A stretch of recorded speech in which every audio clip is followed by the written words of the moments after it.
unë jam Anjola dhe sot kam dëshirë të ndaj një varg me ju.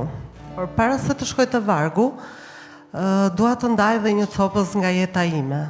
Disa të ndodhura kohë të fundit.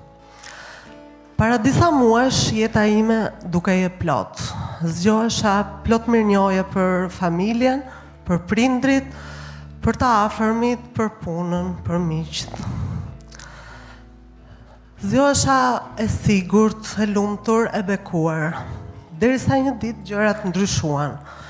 Duke filluar nga nëntori, gjyshja ime, nëna e mamit, smuret papritur dhe ndron jetë shumë shpejt.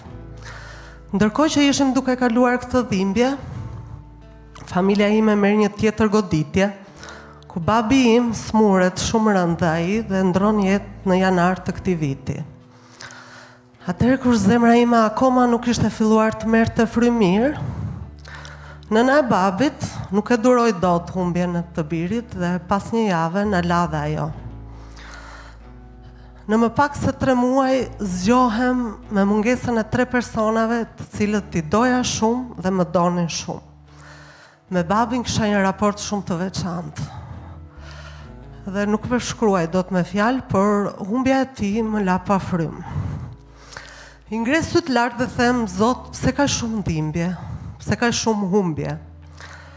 Ndërkohë, kam takuar shumë prej jush, të cilët më kanë ndëjtur pranë, janë lutur për mua, kam marrë shumë mesazhe të tipit Manjola, bëu efort, të duam shumë, jemi këtu për ty.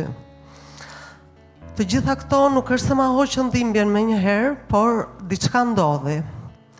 Zoti nuk më foli nga lartë, as nuk më foli nëpërmjet një vargu, por ai më foli nëpërmjet jush, nëpërmjet përqafimeve tuaja, nëpërmjet mesazheve tuaja dhe nëpërmjet lutjeve tuaja.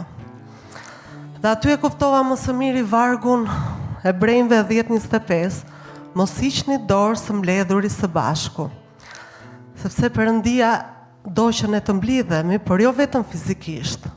Ai do që ne të jemi trupi i tij, sepse ai e di që do ketë ditë ku dikush nga ne do të ndihet i thyer dhe në ato ditë do të jetë pjesa tjetër e trupit që do e mbaj.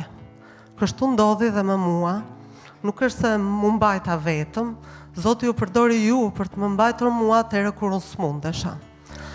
Dhe sot të them me plot gojë që dashuria e Perëndis nuk është vetëm një ndjesi qellore.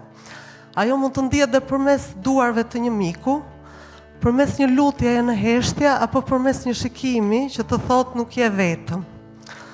Dhe kjo është ajo dashuria që mua më mbajti në këmbë, dhe kjo është arsyeja pse kurrë nuk duhet të heqim dorë së mbledhurit së bashku. Faleminderit.